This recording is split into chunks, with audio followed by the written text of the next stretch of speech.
శ్రీమాత్రే నమ. జయ గురు దత్తాత్రేయ నమ. ఈ వీడియోలో మనం 2025వ సంవత్సరం జనవరి 1వ తారీఖు నుంచి 15వ తారీఖు మధ్యలో వృశ్చిక రాశి వారికి జరగబోయే పక్ష ఫలితాల గురించి తెలుసుకుందాం. వృశ్చిక రాశి వారికి ఈ పక్ష ప్రారంభంలో బుధుడు రాశి అందే సంచరించడం జరుగుతూ ఉంటుందన్నమాట. బుధుడికి ఇది శత్రు రాశి అవ్వటం వల్ల చాలా కొత్తగా ఆలోచిస్తూ ఉంటాడు. సమస్యల నుంచి ఏ విధంగా బయటపడాలి, ధనాన్ని ఏ విధంగా మనం సంపాదించాలి, ఉన్నదానాన్ని ఏ విధంగా వినియోగించాలి అన్న విషయాన్ని చాలా వరకు జాతకుడు ఆలోచిస్తూ ఉంటాడు. విద్యార్థులు తమ నాలెడ్జ్ని పెంచుకునే ప్రయత్నం జరుగుతూ ఉంటుంది. బట్ ఏదైనా నిర్ణయాలు తొందరగా తీసుకొని అమలు చేయడం జరుగుతూ ఉంటుంది. దీనిపైన గురువు దృష్టి, అంటే బుధుడు ఎంతసేపు లెర్నర్, స్టూడెంట్, ఎప్పుడు ఎంత మేధావైనా ఏదో ఒక విషయాన్ని పెద్దవారి దగ్గర గొప్పవారి దగ్గర బుక్స్లో నేర్చుకునే ప్రయత్నం చేస్తూ ఉంటాడు. అటువంటి విద్యార్థి అయినటువంటి బుధుడికి సప్తమ స్థానంలో ఒక మంచి గురువు లభించాడు. అంటే వృషభ రాశిలో ఉన్నటువంటి గురువు ధనాన్ని ఏ విధంగా సంపాదించాలి, ఏ విధంగా దాచుకోవాలి, ఏ విధంగా అభివృద్ధి చేయాలన్నటువంటి ఒక గురువు లభించడం వల్ల జాతకుడు కొత్తగా ఇన్వెస్ట్మెంట్ ప్లాన్స్ చేస్తుంటాడు. ఎవరితో కలిసి వ్యాపారం చేస్తే బాగుంటుందన్న విషయాన్ని ఒక నిర్ణయానికి రావడం జరుగుతుంది.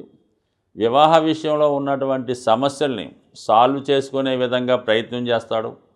సో ఏదైనా ఒక గొప్ప వ్యక్తి యొక్క సలహా సంప్రదింపులతో జీవితాన్ని కొత్తగా మార్చుకొని, కొత్తగా ఆదాయ వనరులు ఎంచుకొని, కొత్తగా జీవితాన్ని ప్రారంభించే విధంగా ఈ నూతన సంవత్సర ప్రారంభం ఈ రాశి వారికి కనబడుతుంది.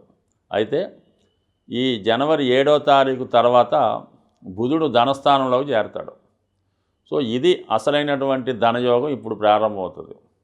బుధుడు ఈ రాశి వారికి అష్టమ లాభాధిపతి ధనస్థానంలోకి రావడం వల్ల ఆకస్మికంగా వచ్చినటువంటి ధనలాభం, అలాగే మీ యొక్క వృత్తి ద్వారా ఏర్పడినటువంటి ధనలాభం రావడం జరుగుతూ ఉంటుంది. అంటే నిగూఢంగా ఎప్పుడో మీరు ఇన్వెస్ట్ చేసి ఉంటే అది ఒకేసారి అనేక రెట్లుగా మారి మీకు సమయానికి రావడం జరుగుతూ ఉంటుంది. అది ఎక్కువగా ప్రభుత్వ పథకాల ద్వారా కానీ బాండ్స్ ద్వారా కానీ రావచ్చు. అలాగే దశమాధిపతిగా ఉన్నటువంటి రవితో లాభాధిపతి అష్టమాధిపతి కలియడం వల్ల జాతకుడు వృత్తి మారడం ద్వారా కూడా జాతకుడు కనబడుతుంది. అంటే వృత్తి మార్పు వల్ల కొంత ధనం రావడం, ఆదాయం పెరగడం కూడా జరిగే అవకాశం ఉంది. అలాగే ప్రస్తుతం వస్తున్నటువంటి ఆదాయంతో పాటు అదనపు ఆదాయం ఏర్పడుతుంది. ప్రభుత్వ పథకాలు ఫలిస్తాయి.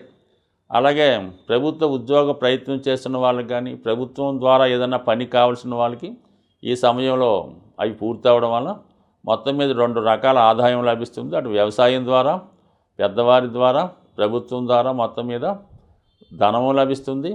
కుటుంబంలో ఎక్కువ బంధువులు రాకపోకలు జరుగుతుంటాయి. ఏదో ఒక శుభకార్యం మంచో చెడో జరిగే అవకాశం ఉంది. టోటల్గా బిజీగా ఈ రాబోయే 15 రోజులు జాతకుడు గడిపే అవకాశం ఉన్నది. దాని తర్వాత వచ్చిన ధనంతో చతుర్థ స్థానంలో ఏర్పడినటువంటి బుధుడు శని కలయిక, వ్యయాధిపతిగా ఉన్నటువంటి శుక్రుడు 4వ స్థానంలో అక్కడ ఉన్నటువంటి శని భగవానుతో సంచరించడం వల్ల జాతకుడు గృహంలో విలువైనటువంటి వస్తువులు సమకూర్చుకోవడం కానీ, లేదైనా ఒక స్థిరాస్తి కొనే ప్రయత్నంలో కొంత ధనం ఇచ్చి అగ్రిమెంట్ చేసుకోవడం కానీ, లేదా ఒక కొత్త వాహనాన్ని, మంచి ఖరీదైనటువంటి కొత్త వాహనాన్ని, అంటే 4 వీలర్ని కొనే ప్రయత్నం చేయడం కానీ, కొనడం కానీ జరిగే అవకాశం ఉంది. కొంతమందికి అయితే బహుమతిగా అత్తవారి దగ్గర నుంచో, తల్లిగారి దగ్గర నుంచో, భార్య లేదా భర్త తరపు నుంచో కానుకగా కూడా ఒక విలువైనటువంటి వస్తువు లభించే అవకాశం ఉంది. అది బంగారు ఆభరణం అవ్వచ్చు, వాహనం అవ్వచ్చు, గృహం అవ్వచ్చు, గృహంలో కావాల్సిన వస్తువులన్నీ అవ్వచ్చు. ఇది కామన్గా జరుగుతుంది.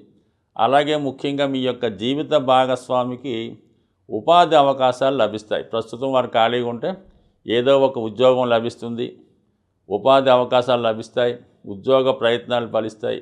అలా కానీ ఈ రాశిలో ఉన్నటువంటి స్త్రీలకి చాలా గొప్ప అవకాశాలు వస్తాయన్నమాట.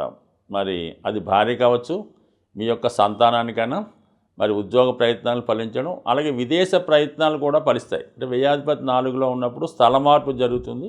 అది మన ప్రయత్నం నుంచి విదేశమా, ఇతర రాష్ట్రమా, ఇతర దేశం అన్నది మన స్థాయిని బట్టి, ప్రయత్నం బట్టి ఉంటుంది. కాబట్టి మొత్తం మీద మీ కుటుంబంలో ఒకరికి స్థల మార్పు ద్వారా ఉద్యోగ ప్రయత్నం ఫలిస్తుంది. ఇది కూడా ఓకే. ఇక కుజుడు, ముఖ్యంగా రాష్ట్రాధిపతి కుజుడు భాగ్యస్థానంలో సంచరించడం, అత్యంత బలవంతుడై ఉండడం వల్ల జాతకుడు ఏ విషయంలో కూడా రాజీ పడకుండా తను ఏది చెయ్యాలనుకుంటాడో అది ఖచ్చితంగా చేయడం జరుగుతూ ఉంటుంది. భూముల విషయంలో, స్థిరాస్తి విషయంలో, మరి అన్నదమ్ముల మధ్య కానీ, దాయాదుల మధ్య కానీ, బంధువుల మధ్య విభేదాలు ఏర్పడే అవకాశం ఉంది. అలాగే స్థిరాస్తి వ్యాపారం చేస్తున్నవాడు కొన్ని చికాకుల వల్ల మీ యొక్క వ్యాపారానికి ఏదో ఒక ఇబ్బంది రావడం జరుగుతూ ఉంటుంది. అలాగే మీరు స్థిరాస్తి అమ్మడం ద్వారా రావాల్సినటువంటి ధనం రాకపోవడం కానీ, గతంలో మీరు కొన్నటువంటి స్థిరాస్తి ఎవడన్నా కబ్జా చేయడమో, ఇతరుల ఆధీనంలో తీసుకోవడమో, లేదంటే దానికి సంబంధించినటువంటి డాక్యుమెంట్స్ పోగొట్టుకోవడమో, అలాగే ఈ డాక్యుమెంట్స్లో ఏదో ఒక ఇబ్బంది వల్ల కొంతవరకు స్థిరాస్తి మీద హక్కు కోల్పోయే విధంగా జరగవచ్చు. బట్ ఏదైనా స్థిరాస్తి సంబంధించిన విషయాల్లో, ఆస్తి పంపకాల విషయంలో, బంధువుల మధ్య ఉన్నటువంటి విషయాల్లో మాత్రం కొంతకాలం ఇటువంటి విషయాలు వాయిదా వేసుకుంటే మంచిది. లేదంటే ఇవి చిన్నగా గొడవలుగా మొదలై చాలా ఇబ్బందులకి, కోర్టు సమస్యలకు కూడా దారితీసే అవకాశం ఉంటుంది. కాబట్టి ఏదైనా సమస్య సామరస్యంగా పరిష్కరించుకోండి. మీ దగ్గర ఉన్నటువంటి స్థిరాస్తికి సంబంధించిన డాక్యుమెంట్లు అయినా తేడా ఉన్నా, లోటుపాట్లు ఉన్నా అది రహస్యంగానే ఉంచుకొని దాన్ని సరిదిద్దుకునే ప్రయత్నం చేయాలి తప్ప దాన్ని వెల్లడి చేయడం వల్ల మొదటికే మోసం వచ్చే అవకాశం ఉంది. కాబట్టి స్థిరాస్తి విషయాల్లో జాగ్రత్తగా వ్యవహరించండి. శ్రీమాత్రే నమః. ఇప్పుడు నూతన సంవత్సరం మనకి ప్రారంభం అవుతుంది. కాబట్టి చాలా వరకు ప్రతి ఒక్కరి మీద కూడా ఈ 2025 సంవత్సరం అనేది కొంతవరకు అదృష్టకరంగానే ఉంటుంది. అంటే మనం నూతన సంవత్సరం ఆంగ్ల సంవత్సరాది కాబట్టి న్యూమరాలజీ ప్రకారం ఆలోచించినప్పుడు గత సంవత్సరం 2024 టోటల్ 8 రావడం వల్ల అది కొంత హార్డ్గానే జరిగింది అనుకుందాం. ఇప్పుడు 2025 టోటల్గా 9 అయింది. చివరి 5 రావడం వల్ల కూడా ఇది కమర్షియల్గా చాలా ఇంప్రూవ్మెంట్గా ఉంటుంది. అలాగే 2 రెళ్ళు ఉండడం వల్ల ఏంటంటే స్త్రీలకి చాలా వరకు ఇంప్రూవ్మెంట్ ఉంటుంది. వాళ్ళ ఆధిపత్యమే ఇంకా నడుస్తూ ఉంటుంది. అది వివాహ విషయంలో కానీ, ఉద్యోగ విషయంలో కూడా వాళ్ళకి ఎక్కువ ప్రాధాన్యత ఉంటుంది. ముఖ్యంగా ఏంటంటే కుజుడు ఈ 9వ సంఖ్య కారణం అవుతుంటాడు. కాబట్టి రియల్ ఎస్టేటు గత కొంతకాలంగా ఇబ్బంది పడుతున్నటువంటి రియల్ ఎస్టేట్ వ్యాపారులకి ఇప్పుడు అది విజృంభించడం వల్ల చాలా వరకు అనుకూలంగా మారి మరి మనీ రొటేషన్ కూడా బాగా పెరగడం వల్ల అన్ని రంగాల్లో కూడా ఆటోమేటిక్గా డెవలప్మెంట్ అవుతుంటాయి.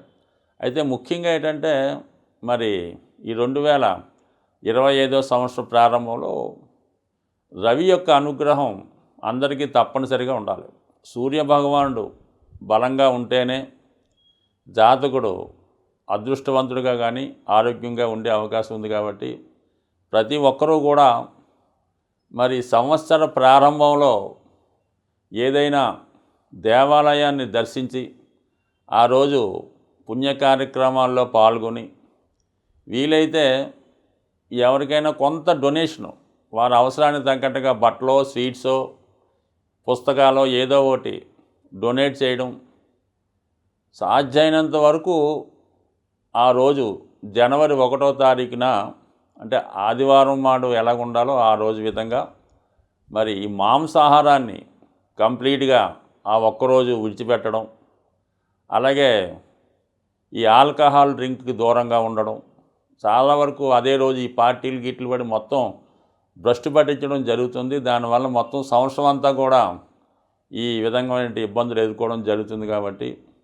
ఏదైనప్పటికీ కూడా జనవరి 1వ తారీఖున ఈ మద్యానికి, మాంసానికి ఇటువంటి వారికి దూరంగా ఉండి సాధ్యమైనంత వరకు తెలుపు రంగు వస్త్రాలు ధరించడం, దేవాలయాన్ని దర్శించడం, ఏ విష్ణు సహస్రనామం, ఆదిత్య ఉదయం చదువుకోవడం కానీ, మరి నూతన సంవత్సర కానుకగా ఏదో పళ్ళు పూలు అవి కాకుండా ఏదైనా ఒక భగవద్గీత, లేదంటే విష్ణు సహస్రనామం, ఆదిత్య హృదయం, లేదా ఒక ఫోటో, దేవుడి ఫోటో, ఒక అలాగ ఒకరికొకరు పరస్పరం మార్చుకొని మరి చక్కగా యోగక్షేమాలు తెలుసుకొని ఆ రోజు దైవ సంభూతంగా గడపడం వల్ల చాలా వరకు ఈ సంవత్సరం అంతా కూడా అనుకూలంగా ఉండే అవకాశం ఉంది. ఎందుకంటే కుజుడు కాబట్టి బేగా ఎఫెక్ట్ అవుతుంటాడు అన్నమాట ఇటువంటి చర్యలు చేయడం వల్ల. ఈ ఈ వ్యసనాలు, ఈ తాగుడు, జూదం, పేకాట,